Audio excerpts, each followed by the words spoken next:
Hello and welcome everybody, I'm Proper Variant and this is Dev Diary number 28 for Victoria 3. It is the last of the year, so we will see each other in January after this one, right? When it comes to the Dev Diaries at least. This one is about flags, and the second part of the video will be on the topic of dev responses for Dev Diary number 27, so that is technology. There is a bunch of interesting stuff there and I would like to go, to work through that with you. Now, let's start out with the flag Dev Diary. Get hyped for what I know you're longing for, flags. I'm Ophilof, one of the designers on the game and also the original creator of After the End, if I'm not mistaken here, and somehow they let me write a Dev Diary. Let's go! Let's start at the beginning. What is a flag? Well, this is the flag of Michigan, and you have to give it to them. This is a gorgeous, gorgeous flag because it values the animals of the state, but more importantly, it values Bigfoot, who of course is somewhere in that state here to be seen at the Great Lakes, right? That is pretty inspiring. If I was a Michigander, right, I would be very happy about our flag, no doubt about it. Now, in Victoria 3, all flags are flags associated with countries. They're neat designs that serve as visual shorthand for a state, and they just look pretty too most of the time. This is Oranje, this is the, there it is as well, Orange Free State, so this is of course the Dutch flag right there, and then we have the flag of the actual Free State of the territory underneath. In the Victorian era, what counts as the flag of a country was a bit vague, depending on who you were asking. Some countries, like the United States and France, very clearly had a single flag that served as the national flag that everybody knew them by, but others weren't so clear. Look, here's some period examples of what people considered Russia's flag to be. Right. Russia, this is the Romanov standard, this is the Russian man of war saltire, this is the Russian Jack. I've never seen this. It looks like an altered version, a zoomed in and then cut off version of the Russian Man of War. I think I may have seen it in like a Hoi 4 mod, but I'll be honest with you, I have no recollection of this. This right here is the Russian-American company, quite interesting. This is the Russian transport, then we have the Russian merchant flag, and the Kingdom of Poland next to it has the Russian saltire underneath it, and then the coat of arms of Poland on top. Flags that you will probably recognize out of all of these is of course the Romanov standard, then we have the saltire, and then we have the Russian merchant flag, which is today the actual flag of Russia right now. Underneath we have in French, I'm not gonna, listen, I had French for a number of years, 8-9 years, I can't even recall, in school, but I'm not gonna read that out loud because it would be terrible. This is 1850, let's take a look. This is the imperial flag, yet again, they had like a bootleg North Korean flag, a saltire flag, yet again, it's the old one, this is the merchant flag, and then we have the Russian-American flag combined with this flag over there. Again, I'm not sure which one this is, let me know in the comments for this one. First thing that is noticeable is that it's not just one flag. The tricolor that is used as the Russian Federation's flag now was just one of several in use in the 19th century, up through to the 1850s, as a merchant flag or civil ensign used to identify civilian ships in foreign ports, which is fascinating. I don't actually know the history of that Russian flag, so of the merchant flag here that then became the official flag, as they detail here in the Dev Diary as well, but I find it interesting that the merchant flag, flag would actually be so, I don't know, so predominantly accepted that it would become the national civilian state. That is quite interesting. The Romanov dynasty's emblem is also used as a Russian flag, and then there's two naval jacks, the flags with the blue saltires or diagonal crosses stretching across them, which are also widely recognized. Eventually, the Russian government started trying to consolidate everything and issued a decree on June 23rd, 1858, proclaiming a single state flag, a black, gold, white tricolor. You will definitely have seen this one. It is the standard flag, I'm pretty sure anyway, for Victoria 2 and Victoria 1 for Russia, so yeah, there you have it. That is exactly what they implemented there, but today we can have a wider choice, and why that is we will see in a second. In 1883, the white, blue, red merchant flag was officially accepted as a national flag to be used on special occasions, and in 1896 it would wholly replace the black, gold, white tricolor as Russia's state flag. Man, ain't that a doozy of flags to pick from? How are we supposed to pick which one to use in Victoria 3? Well, good news there. We can use more than one flag. We got dynamic flags triggered by script.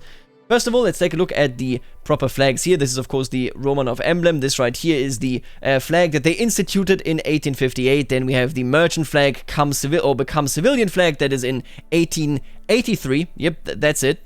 Right, that was side by side actually, right. And then this one would become the one where it was permanent in 1896, and then we have the Soviet Union's flag. Let's talk about the topic of dynamic flags triggered by script. To a degree, and this is an understatement, or rather maybe an overstatement even, because to a degree is actually like very minimal. In Victoria 2 we had, to a degree, a similar solution. Basically, based on the ideology of your leading party, you would be looking at a different flag. That is how it is. That is what determines, of course, how your state organization is. It was much more simplistic back then, both for how the parties themselves worked, but also for how the flags worked. However, even back then, quite frankly, I really enjoyed that system. I think that is a beloved system because it is, to this day, one of the most dynamic flag systems that we have had, in my opinion. And all of that is now basically trash. What we have in Victoria 3 here, what they're announcing just, underneath this image, we're going to take a look at it in a second, is significantly further. It's going to make everything much, much easier, both for the developers, going forward, implementing more flags, maybe even working around modifiable flags, if you as a player could do that, and then also for the modders, of course, that either work in different universes, so in different maps, or work, just with the same countries, but with a different history, and then need different flags for those. That will be incredibly versatile because of the way the system works. Any trigger which is valid for a country, like checking if a specific state is owned by it or if a war is happening, can be used to trigger a different flag in the game. We've used that to spice up flag varieties in different situations. For example, a United Scandinavian monarchy has a different flag depending on whether the Danes are in charge or not. Let me point out here. First of all, any trigger that can be used for a country. We don't have a conclusive list what sort of triggers these are, but any trigger that can be used for it can determine a new flag. That is really cool. You could theoretically have peacetime and wartime flags. It's possible. Would you want that? Maybe not. I don't know. You will have flags, or you could have flags technically, for monarchies that are started in different countries. So for example, like they have it here, right? Scandinavia just as any monarchy or as the Danish monarchy.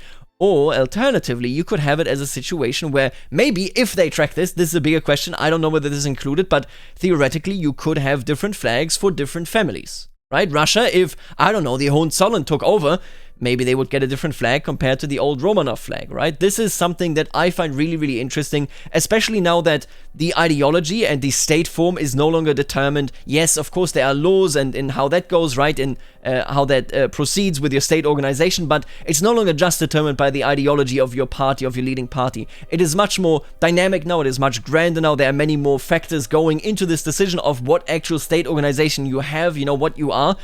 And all of this being possible to be a trigger is really cool. The variety that you can implement here, again, both from the dev side and also from the side of the modders, is insane.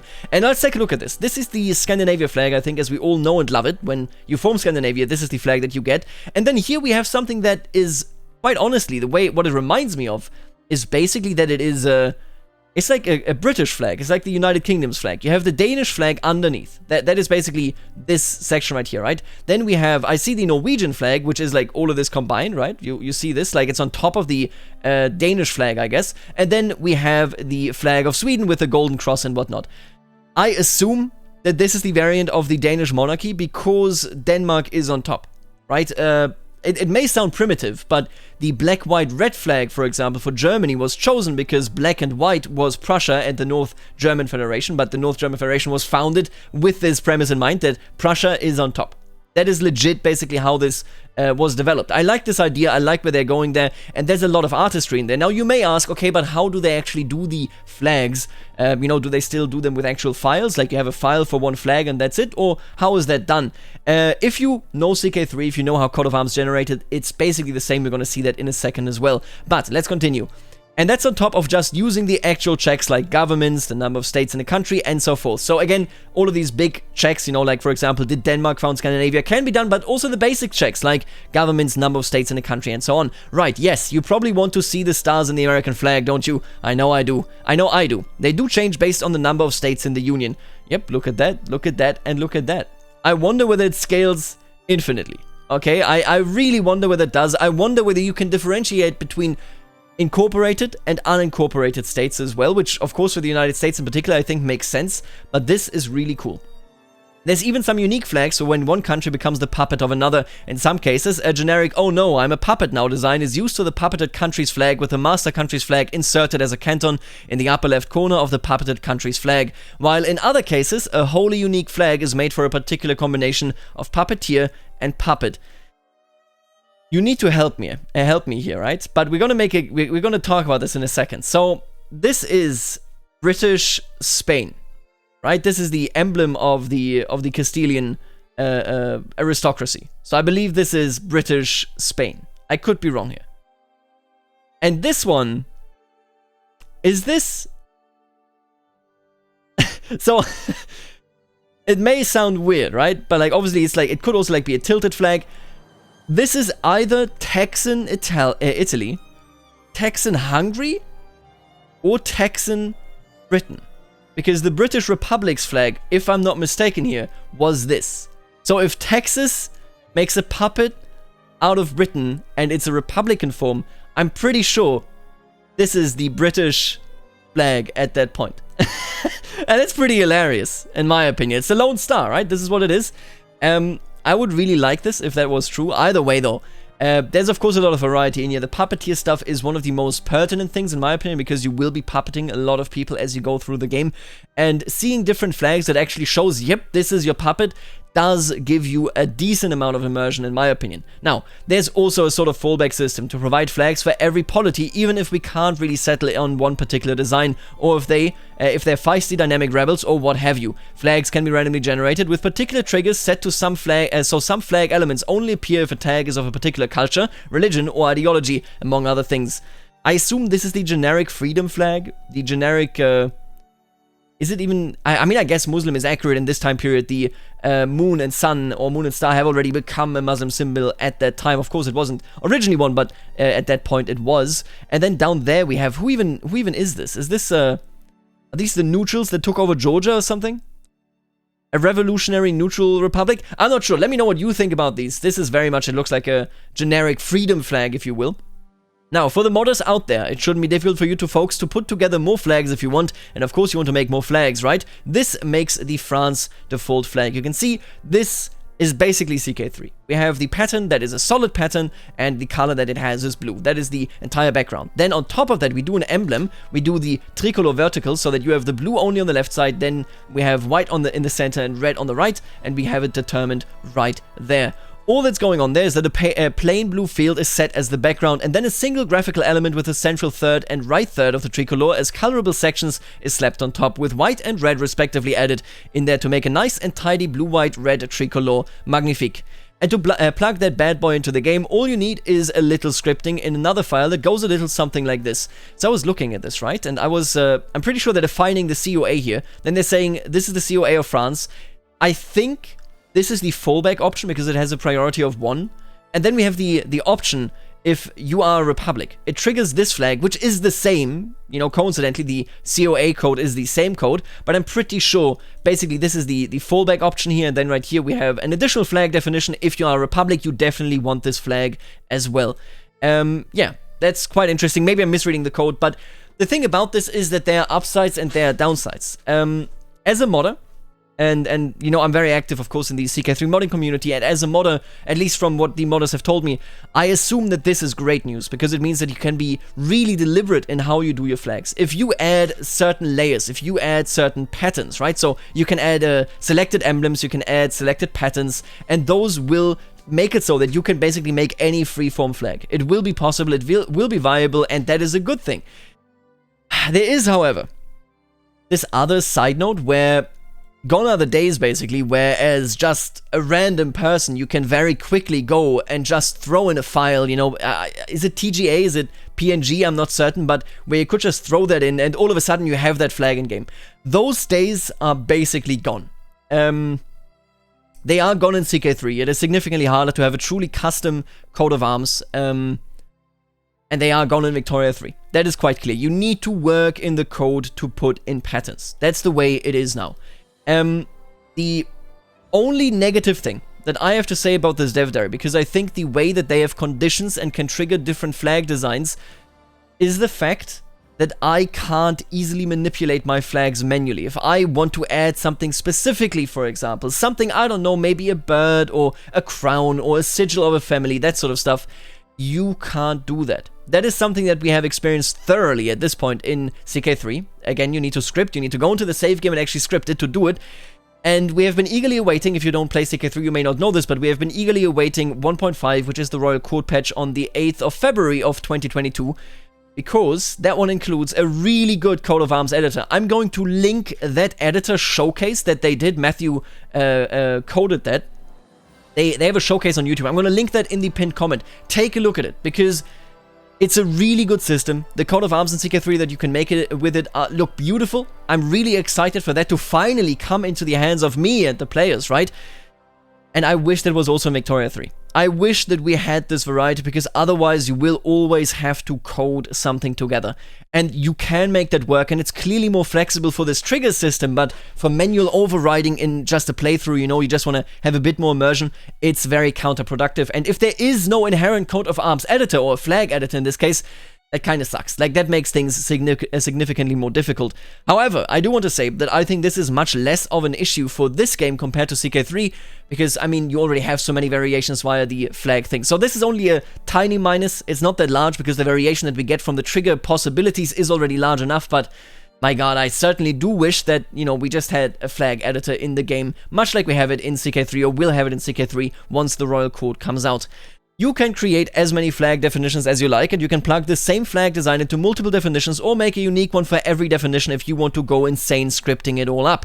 Triggers are straightforward to plug in, and you can script generic triggers if you don't want to write the same combination of checks over and over again.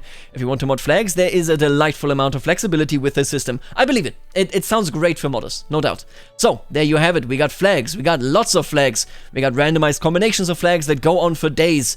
You could script more flags if you really want to poke at the game's innards. Flags. Now, as we march towards the holiday season, as I said, the dev diaries are taking a bit of a break. We will be back in January with a brand new topic in our first dev diary for 2022. Happy holidays and a happy new year. Let me know what you think about this dev diary. We are now, of course, going to be moving on to the questions and answers that were answered in the 27th dev diary, so technology. Alright, let's start with this one. This one, the question is basically about the topic: can a very small army that comes from the French, so technologically advanced, beat, for example, 10,000 Vietnamese? How does that battle go? What can I imagine? How viable is it both for the Vietnamese to defeat the French and for the French to defeat the Vietnamese? I'm going to skip over a bit here, but the biggest factor that would benefit the French in this situation is dynamic battle sizing and combat with mechanics. Remember, just because you have 10,000 men at a front doesn't mean that they fight at the same time. Meaning, if you catch them off guard with a smaller battle, whatever the mechanic behind that is, we don't know exactly, we are looking at a situation where you can win against them as the French, because you are advanced in that battle and your disadvantage because of the number of troops present is much, much smaller. Which makes it much less likely the French would be outnumbered and assaulted 20-1 in any given battle, making it possible for a small detachment to stand their ground or even conquer territory. If the question is more about how rapidly a country can catch up, most of the countries that start at a disadvantage get most of their tech development from spread. This is important because it implies that, yes, you will at some point, of course, start researching at decent speeds once you have the money, once you have literacy, and once you have the universities, but you will be so far behind that you need the tech spread. It will be very important, which might, you know, coincide with you liberalizing a lot. It could possibly work. But also start with, they have, of course, you know, they need it from spread, but also start with low literacy, and in some cases, severe lack of freedom of speech, which slows down the rate by which they develop. They're also unlikely to be able to afford well-staffed universities as a result of their low industrial development and regressive taxation systems. However, if a country can overcome these early limitations somehow, they can certainly catch up to the global technology leaders. The way this is phrased to me, and I think this is completely, you know, reasonable, is that in the majority of your games, except for Japan, except for the countries that were at the edge, basically, right, of being competing forces or were competing forces, I find it unlikely that AI nations, that are unrecognized nations, you know, will most of the time find their way into the situation where they are all of a sudden equal with Western nations. Or with the nations that are colonizing primarily. Japan, of course, also began to colonize, and what was very much not Western.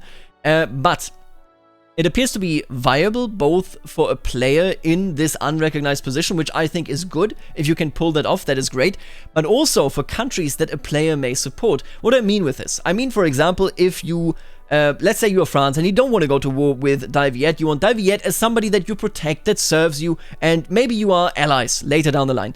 You might export, for example, tools to them so that they can industrialize. You might want to make them dependent on your tools, so that's exactly what you do, right? Before you go in and actually add them to your market. If you, as a player, take a conscious effort, this is the way it reads to me, to build up a nation, to get that done, to get enough income, to get enough literacy, and so on, that nation will be equal to the rest of the world, or to the rest of the leaders of the world. I think that is pretty cool. That is exactly where I would like this to see. So, yeah, I definitely enjoy this response there very much. You have to implement and pay ongoing costs for the upgrades too, which is important to point out, because there is, of course, the question, especially if we look at Stellaris, for example. Stellaris is a game where building tall, and tech rushing is a very viable strategy. Turtling, right, is a very viable strategy. And you can ignore many things in Stellaris. Like, you can ignore your fleet for such a long time if you're just building tall. You can ignore much of your population, because upgrading a building doesn't require a POPs, a literacy. I mean, there's no literacy, but you know what I mean, right? It doesn't require that to be changed, to be higher or anything. It just gives you more resources. Obviously, this won't be the same. In Stellaris, much more viable to rush tech, to go ahead with that. In Victoria 3, the way they are trying to do it, will it be balanced? I don't know, but the way they are trying to do it very evidently says you are limited by the abilities of your actual country. You can't just sit there as Vietnam and research for 50 years straight, go to war with nobody, don't invest in the military, etc., and then you will be a powerhouse. You need to pull up your your country, your society, that's the word, your society. They need to become literate, they need to become educated, they need to become rich, they need to be able to have the consumption, so the domestic consumption, to actually sustain your industry. If you can't do that, then you can't apply new tech, and the new tech, for example, of course, also applies to universities, meaning you would fall behind in time. This is a big factor. I like that they implement this, because again, in Stellaris, for example, which is the closest game to this, it basically plays no role. The closest modern game to this. All technologies are researched simultaneously at snail pace, but I can push one individual tech, so that is actually not correct. Just to point that out, the exposure is only for one tech per category. So you have these 3 categories, right? And in each category, you have one that is getting through you via spread. The rest is not currently being researched unless you focus on it, which you only have 1 per category as well.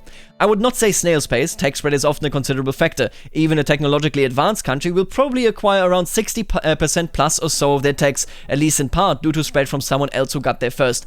I like this a lot, because it implies that different nations will have very different research priorities. I'm sure that there will be techs, somebody pointed that out, that is actually a really good point. Obviously, some techs will be must-haves.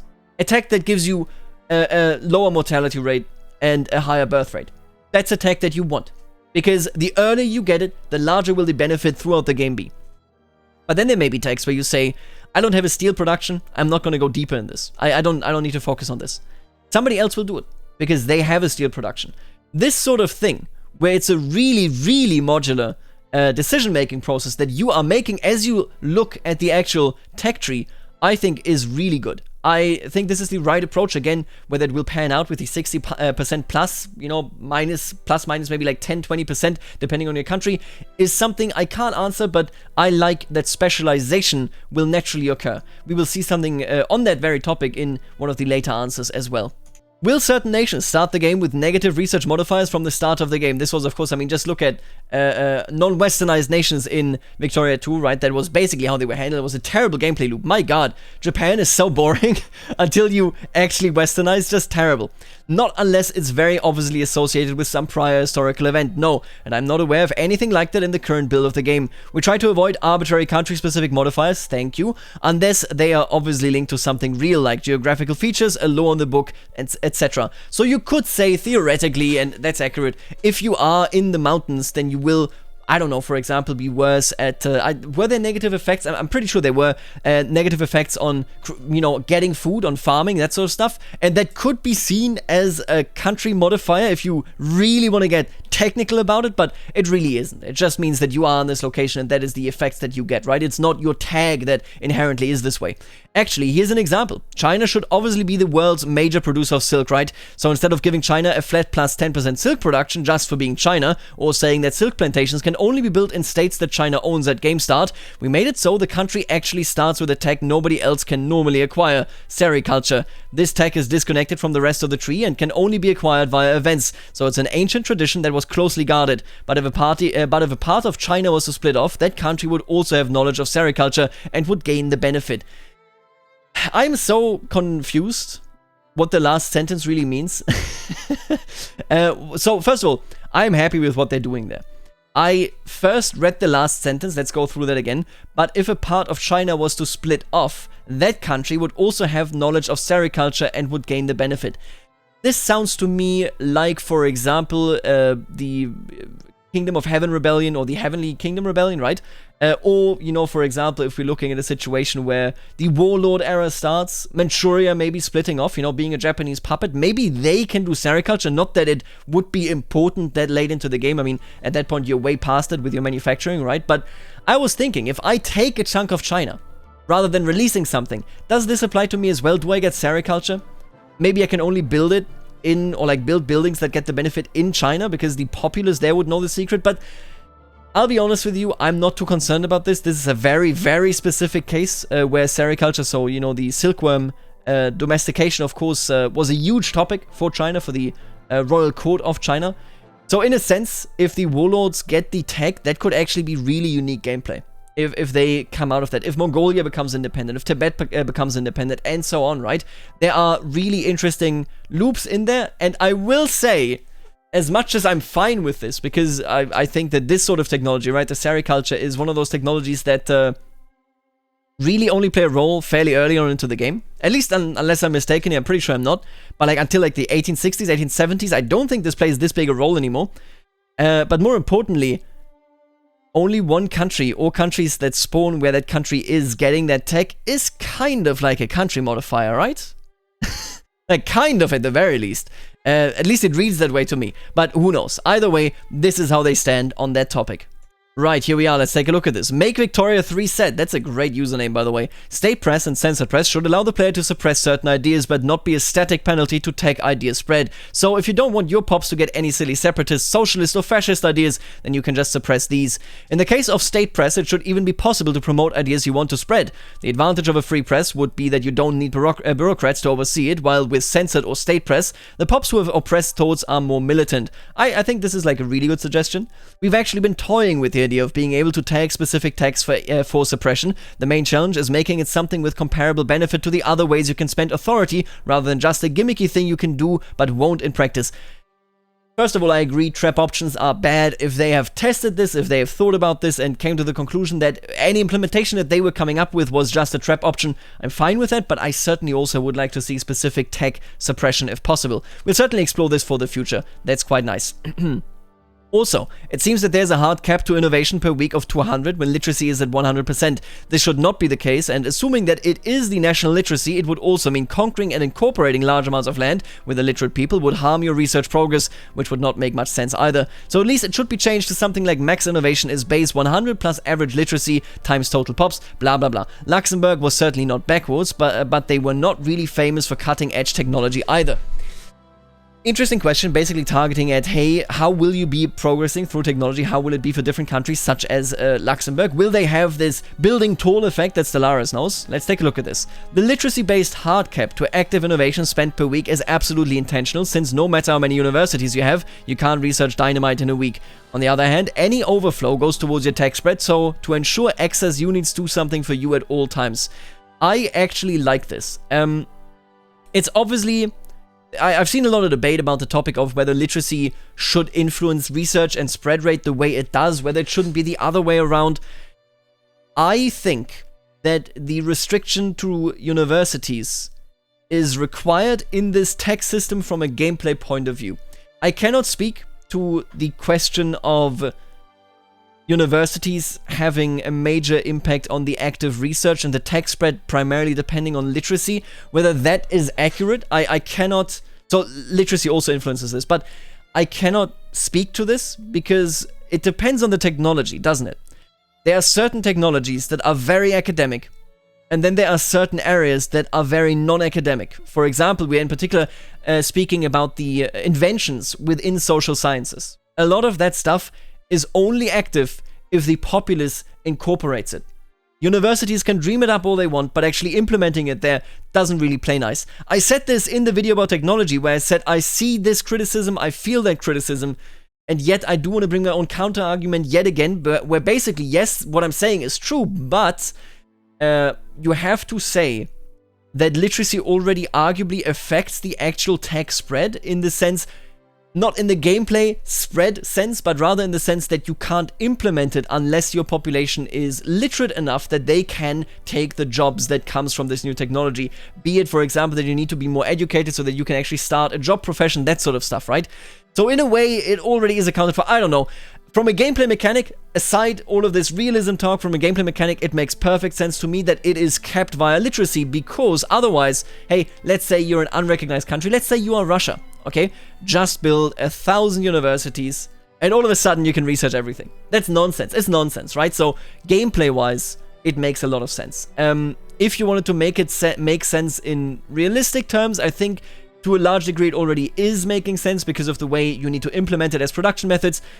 And the rest of it, I think you would have to, like, take a different approach on tech spread. It would have to be, like, province and state-based, that sort of stuff. And that goes a bit too far, maybe. Either way, that's the interesting stance here that Lacek is taking on this topic. Great Dev Diary, one question. Can you import more technologically advanced arms relative to what your country itself can manufacture from a foreign nation? And if so, would it be possible to get a discount to researching the tech needed to manufacture said arms? For example, if Germany buys tanks from the UK, but if it itself cannot manufacture tanks because it doesn't have the tech, because it imports it from the UK, will it have a boost if it tries to research tank techs? Bit of a complicated answer to this one. The general answer is that tech that unlocks new goods must be known to the user as well as the producer, so a country cannot make use of imported tanks if they don't also know how to make them. On the other hand, different tiers of infantry units just need more small arms, ammunition, etc., based on the idea that quantity equals quality for many goods, so the ability to produce new firearms, increasing your output of small arms, is decoupled from your ability to use those firearms, which tends to be framed as an organizational or doctrinal shift rather than one specifically based on armaments. At this point, we do not include any kind of tech boost from running trade routes maybe in the future. I mean, okay, first of all, there's a lot of respectfully disagrees on this, right? And I would agree with these disagrees. I get why they're doing what they're doing. The way they are doing it, the way they are limiting tech spread to just really be tech spread, right? Independent of whether you have a trade route with somebody or not. The way that they do not let you, for example, import arms and then you equip your army with those, and even if you don't know, how to produce these arms, you can now use them. I understand why they're doing it, because it creates a robust technology system. The technology system, under these circumstances, can be balanced. Whether it is, again, different topic, but it can be balanced, and it is leaning towards being balanced, because there are not too many random factors that they can't really account for. But on the other hand, I have said this numerous times, I've talked about this in particular when it comes to warfare as well, to warfare technology spreading, to doctrine spreading, to the officer core. I've talked about this a lot, where I would really, really enjoy it if, A, importing military goods lets me use them for a certain number of brigades, or battalions. A certain number of battalions is able to be equipped with this. That would be grand. You can emulate so many, basically, third-party conflicts with this. Proxy wars could be emulated with these. Perfect. It would be amazing. Right now, you can only do a proxy war, and they would work with their bad tactics, but with your many good rifles, right? That's where it's coming from. I don't fundamentally think, and I know that this is also a stance that I've seen in the community, that quantity equals quality is a mistake. I don't think that is a mistake. I would love to see a mod that actually does quality differences in ammunition, small arms, and so on, but I don't think this is a mistake, because, as I said, if I import 4 units, let's say 4 units of ammunition from the UK, they have an advanced technology, those 4 units could be tracked in the system, and if I then use 4 units, for barracks, those could be spread around and give me a boost in organization, in attack, and so on and so forth. It is totally doable in this system to emulate this. They've chosen not to do it because there could be too many exploits, I assume. On the other hand, of course, we have also the topic here of trade routes fundamentally not giving you tech spread to begin with. You can't determine either getting tech boosts, you can't determine where the next tech spread in a category comes from just because you're importing something. It's saddening. Again, it's the same argument. What they're doing here is not everything I wanted, but it smells like a robust system. I wanted you to know about Lacek's and the development team's take here. I am disappointed, yet understanding, but I'm disappointed. Yeah, I wish we had this sort of topic. I wish we had the officer core as well. I mean, you know how it is. I'm very ambitious. Either way, that's the solution that they've taken. So, if countries usually start with 20 to 30 technologies and cutting-edge countries discover about 1 per year, as you said, and there are 175 techs, does that mean that even an advanced country will only get about two-thirds of the techs before game end, and a country that starts off in a bad spot may not even get the majority of techs? That seems odd. It might be a little faster than that, but the intent is that only the powerful major and great powers will be able to fully complete tech trees by game end, and will need to make hard decisions about which Era 5 techs to focus on when during the tail end of their campaign.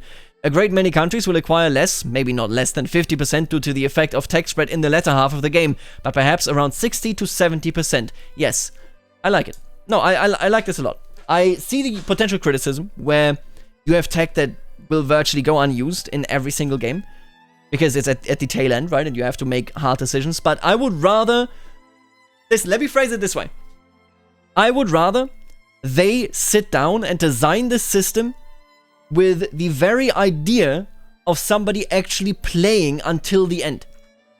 Now, it may sound very obvious. Yes, of course, you should design it like this. But I'm asking you to look at every single game except Stellaris. Yeah, except Stellaris that is out there. And tell me that they really accounted for that. Hearts of Iron 4, hey, nobody plays that long. CK3, nobody plays that long. And the innovations they will be hammered out. Once you unlock their category, they are done because you're already so advanced in your own domain, your culture is so advanced, you're good to go. It's easy. What they're doing here is basically saying no matter what, you will have to make choices even in the end. There will not be this surplus of I have infinite technology. I have everything. My innovations are all researching at the same time because I have such high development. Will not happen. And that is goddamn excellent.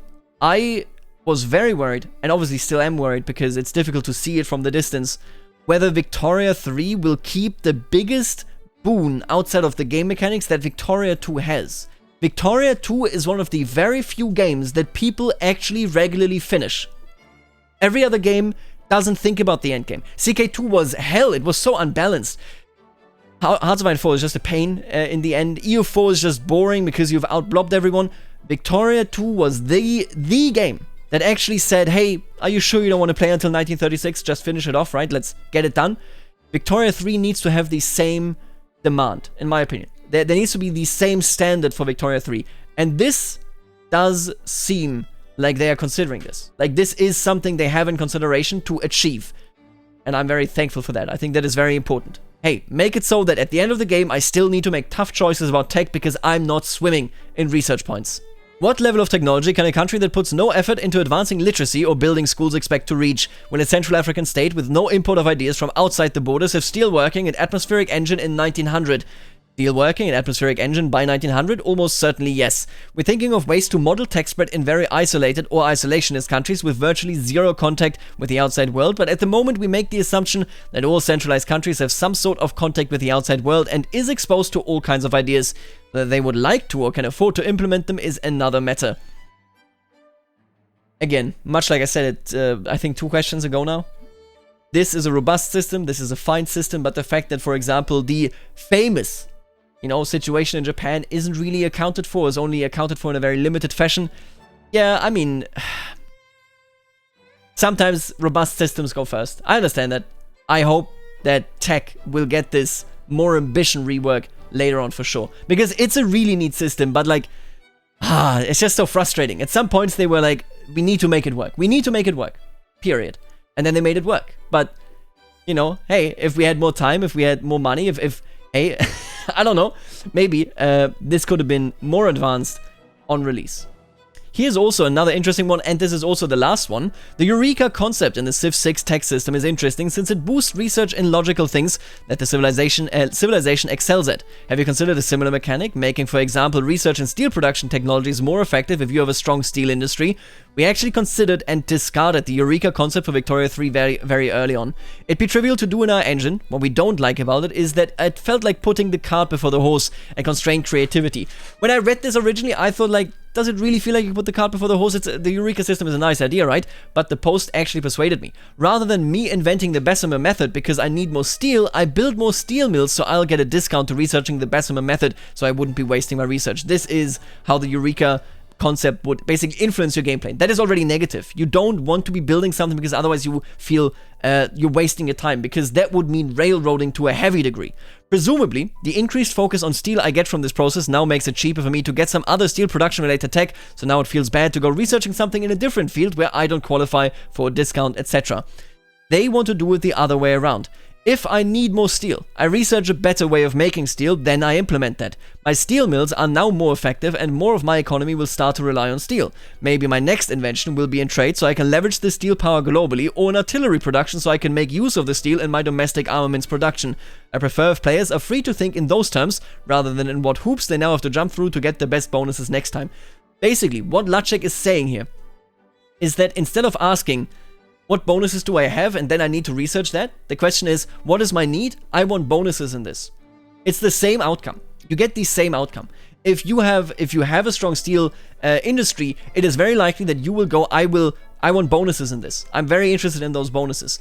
If you do not have a strong steel industry, you will not research it, which is the same effect as the Eureka concept, except in the Eureka concept, the game gives you basically this railroaded guideline, and in this concept, which is a basic research concept in gameplay, I think, you give yourself this guideline by recognizing what would be good for you right now. I think that is a good idea. I think the implementation there, I mean, we obviously have to see what the actual balancing looks like, right? Whether there are must-have techs and so on, but I like this. Alright, and this is the end of this video. I will see you in the next Dev Diary next year, but also we're going to have a couple of videos on the topic of Victoria 3 even in this year. Outside of that, I'll see you later. Alligator.